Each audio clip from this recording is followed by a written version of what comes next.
Hello all, welcome to Excel Academy. Today we are going to make a video on the topic that is properties of system problems.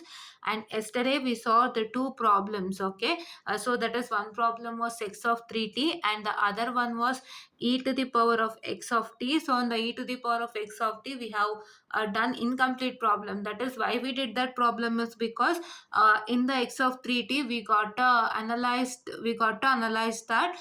So it was time variant, it was not memoryless and not causal. So to get a question which consists of time invariance, which consists of memoryless and causal, that is whatever the properties you apply, it should be time invariant, it should be memoryless, and it should be causal. So therefore we took that question and we did that question, so that we couldn't do two parts of the question. So what was those two parts of the question as? So that is your linearity as well as stability. So today we are going to do that linearity and stability, and we'll end the question. So first let's move on to the linearity concept. So what is linearity concept? So when you hear the word linearity concept, you need to know two things. That is linearity concept that depend upon superposition principle. So that is what is superposition principle. That is, if you consider your input as weighted sum of signal, so therefore your output will be the weighted sum of responses of the system for the particular signal. That is, whatever signal you apply, you're going to get the response from the system. So that it would be the sum of those. Okay, and then how do you represent that? That would be represented by so that is transformation of ax1 of t plus bx2 of t would be is equal to what? So will be is equal to, that is a transformation of x1 of t plus b transformation of x2 of t. That is what you are going to write. Okay, so this is b transformation of, that is x2 of t. Okay, so now this is what is the thing, and now let me apply to e to the power of x of t. So the question is, what I can say, it is e to the power of x of t is the question. And then for that what we have to do is we are going to apply the transformation of ax1 of t plus bx2 of t. So what is the transformation of ax1 of t plus bx2 of t? So it would be like you're going to take x of t into consideration, and you're going to substitute that, that is ax1 of t plus bx2 of t, right? So this is what is the transformation of ax1 of t plus bx2 of t. That is what your e to the power of ax1 of t plus bx2 of t.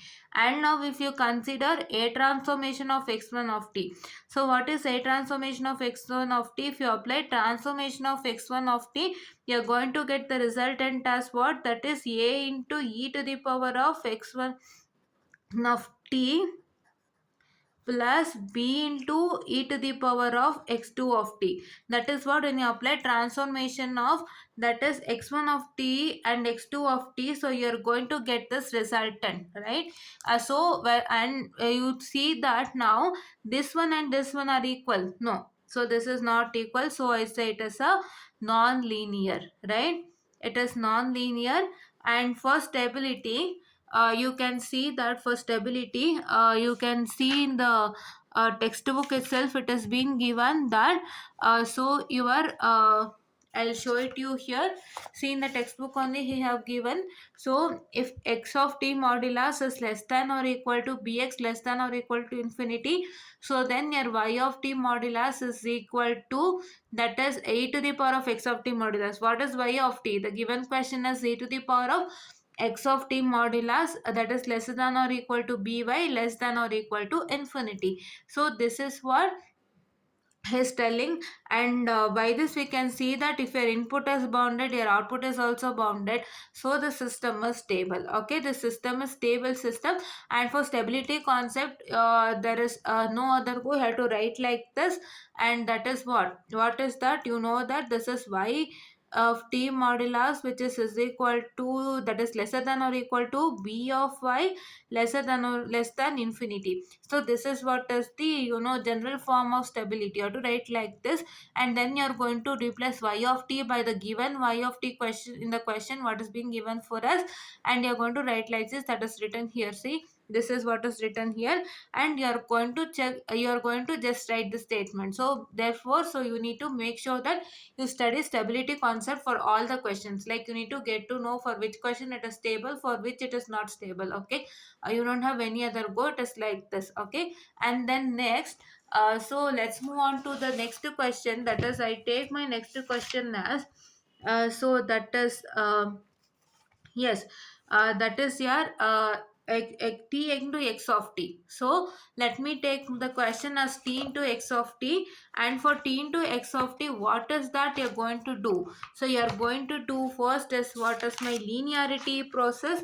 So let me show this. So linearity process, you know that, that is t into, that is transformation of ax1 of t plus bx2 of t, which is equal to a transformation of x1 of t plus b transformation of x2 of t, right? So now here you can see that when you apply the transformation of ax1 of t plus bx2 of t, so that is going to result in this, that is a into tx1 of t plus b into, so that is tx2 of t, and so therefore now, you can also see that when you apply, that is a transformation of, that is x1 of t and b transformation of x2 of t.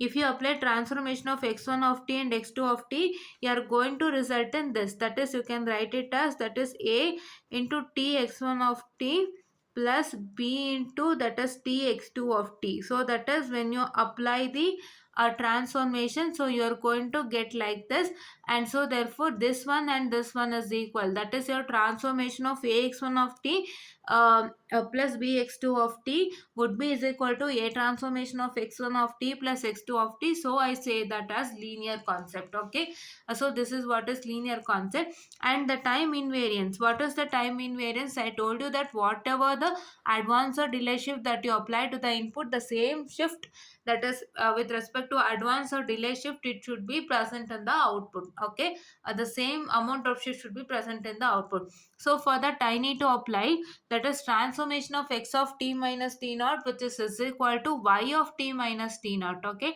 which is equal to y of t minus t naught. And then see here, you can see the transformation of x of t minus t naught is going to result in tx of t minus t naught. So how is, what is that you're going to do for this is, you are going to take x of t here, and for x of t, the t inside the bracket, you're going to write, add minus t naught. Okay, that you can say that, so you can obtain by subtracting t naught inside the bracket associated with x of t. That is, you are going to subtract minus t naught inside the bracket. That is, whatever t is present inside the bracket, for that you are going to subtract t naught. But in the case of y of t minus t naught, what is that going to happen is, wherever you find a t, that is which is outside or which is inside the brackets, that is x of t, and so there also you have to substitute t minus t naught. Okay, wherever you find t, it is not like in x of t only, like somewhat you find in x of t only, not, it is not like that. Wherever you find t, if the t is also present outside x of t or after x of t also, you need to consider that, and you're going to substitute the t minus t naught in the place of x of t. Okay, in the place of t, I'm sorry, in the place of t, you're going to substitute t minus t naught. Okay, so here you can see that if you substitute in the place of t, that is t minus t naught, what is that going to happen as, you're going to get t minus t naught into x of t minus t naught. Okay, so this is what is the resultant. So that is why what is that going to happen is, this is not equal to this, so which I can say that it is a time variant. Okay, which I can say that it's a time variant process. And then yes, now memory less. So if you consider memory less, so here you are going to consider for only this t, and don't consider this t for substituting the value. You are going to substitute only the t values for the values of t for the bracket. Okay, for the t inside the bracket. Okay, so that is why here I have substituted y of 0 is equal to tx of 0, y of 1 is equal to tx of 1. So see, you can see that here it is depending upon the present values itself, right?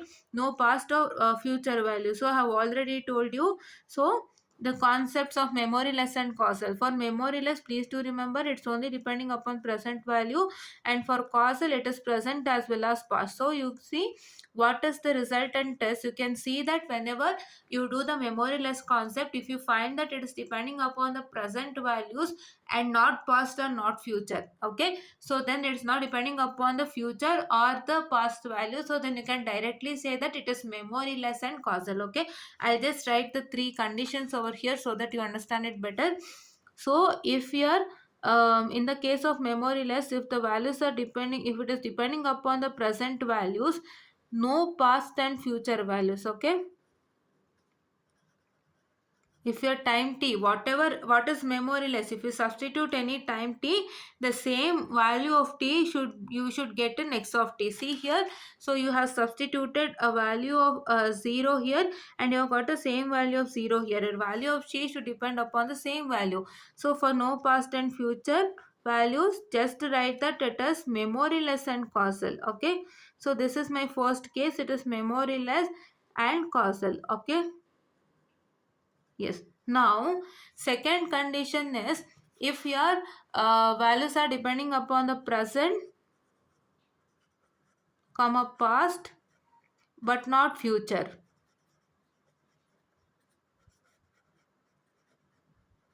So this is my condition number 2, wherein I can say that it is not memoryless but causal. What? It is not memoryless but causal. Okay. If it is depending upon both present, past and future, so then it is not memoryless and not causal. Okay, so this is what you need to remember, because when you remember this, you know, so that it would be really easier for you to do both memoryless and causal in one go, because you need not to check once again for causal, right? For causal you can just give a reason stating that why it is causal or why it is not causal, because in the memoryless only you have proved, and the same thing has to be proved in causal also. The same process whatever you have done, you have to do the same process in your the causal also. So he doesn't expect that, he'll only see in the memoryless itself. Whatever you have done in memoryless, the evaluator will see there itself, and there itself he'll get to know whether it is causal or memorial, causal and memoryless, because here only you can say whether it is causal also. So that is why he just needs a reason why it is um, why it is not causal or why it is causal. Okay, so just make sure that you just write that. So in the case of this here, we saw that it is the first condition, that's it's only depending upon present, no past and no future value. So that is why what is that going to happen is here, so it is a causal. So for causal, what reason you're supposed to give? So for causal, what reason is you're supposed to give us the since the y of t is not depending upon the any future value, so then you're going to tell it as a causal. So just you're going to write what you're going to write, just you're going to write so that is your output, that is y of t is depending only upon the present value, so it is memoryless. But as your y of t is not depending upon the future values, you can say that it is causal. Okay, here your y of t should depends only upon the present value, whatever the value substitute for the, what I can say, the t for brackets, the t present inside the brackets, whatever the value substitute, so those value should be the same in the x of t also, where whatever you substitute. Okay, so that is what we have shown here. And now we are going to last learn with the stability. So in the case of stability, here it is the same, that is you are going to write y of t modulus, that is equal to, here only you can write y of t modulus, which is lesser than or equal to b of y, which is less than infinity. So you can directly write it as, that is what is y of t here, y of t is t x of t, so which is less than or equal to by, which is less than infinity. And here you can see that you have to take a separate modulus, that is for modulus of t, x of t modulus, which is less than b of y, which is less than or equal to b of y, which is less than infinity. So here you can see that if you are what I can say, the t of if your t is infinity, so therefore then your output y of t also is equal to infinity. So here it is unbounded, so therefore I can say that it is not stable. Okay, if you t is equal to infinity, so then your y of t also would be is equal to infinity. So here you're substituting t value is infinity and your y of t would also be infinity. So therefore it is unbounded, and I say that it is no non-stable. Okay, it is no, unstable, you can say it's unstable. Okay, so now this is what is the first question with respect to the properties of system in this particular session. Okay, we have done that question in the last class also. So we have done last class, two questions we have done, and here we've done one question here, and we'll do another one now. So the other question is, what is that other question is, I can say it is x of t square. Okay, it is x of t square. So here in the case of x of t square, this is your y of t. So what is linearity? I already told you, it is transformation of ax1 of t plus bx2 of t will be is equal to a transformation of x1 of t plus b transformation of x2 of t.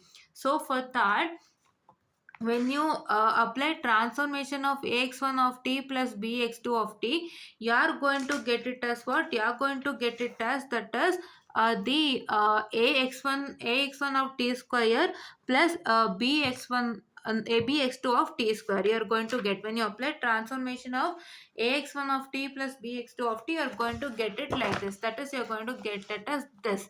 Okay, this one. So now if I consider a transformation of x1 of t plus b transformation of x2 of t, what is that you are going to get as? You are going to get it as that is a x1 of t square plus bx2 of t square. So plus bx2 of t square. So therefore you can say that it is a so therefore you can say that it is a linear process. Okay, it's a linear process. So therefore this one and this one is equal. So when you apply transformation of ax1 of t plus bx2 of t, here what you're going to do, so as your y of t is equal to x of t the whole square, so substitute in the place of t you're going to substitute t square. Okay, so this x1 of t is what? This x of t square is y of t. So therefore for that x of t square you're going to write that is x1 of t square plus x2 of t square. So that is what you're going to write it here. And here for a transformation of x1 of t, what is transformation of x1 of t? That is, you can say it as y1 of t and y2 of t. So that is y1 of t and y2 of t. So there is a signal, the concept is simple. There is a signal x1 of t and you are going to apply to a system and you are resulting in y1 of t. So y1 of t, so what is the x1 of t here? X1 of t is x of t the whole square. So that if you apply to the system, you are going to get it as the same. Okay, that is x1 of t square plus bx2 of t square, which is the same. So therefore you are going to get it as a linear process.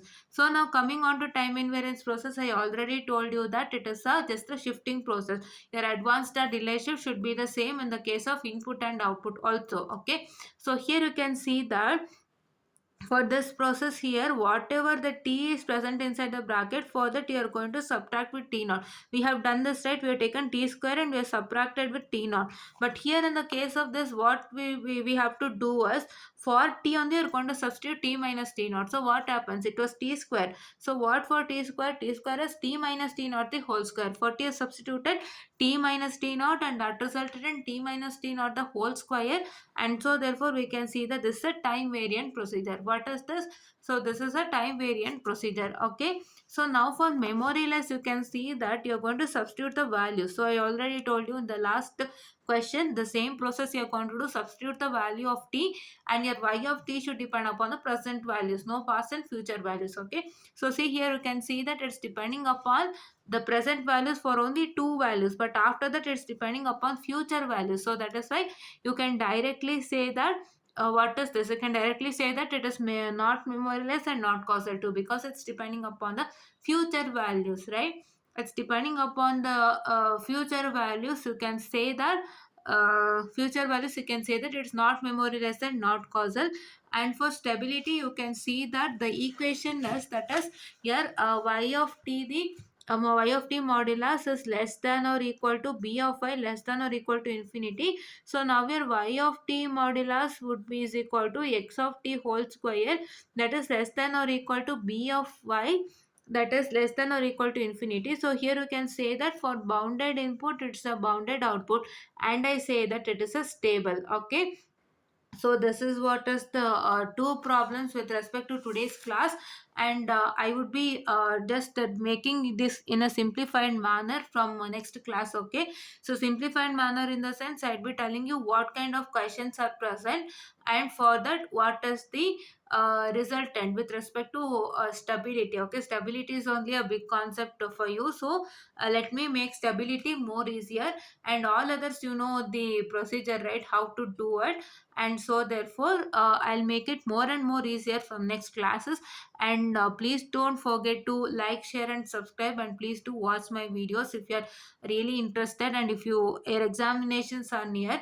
So if you wish to if you like my videos, please do watch, like, share and subscribe. Thank you.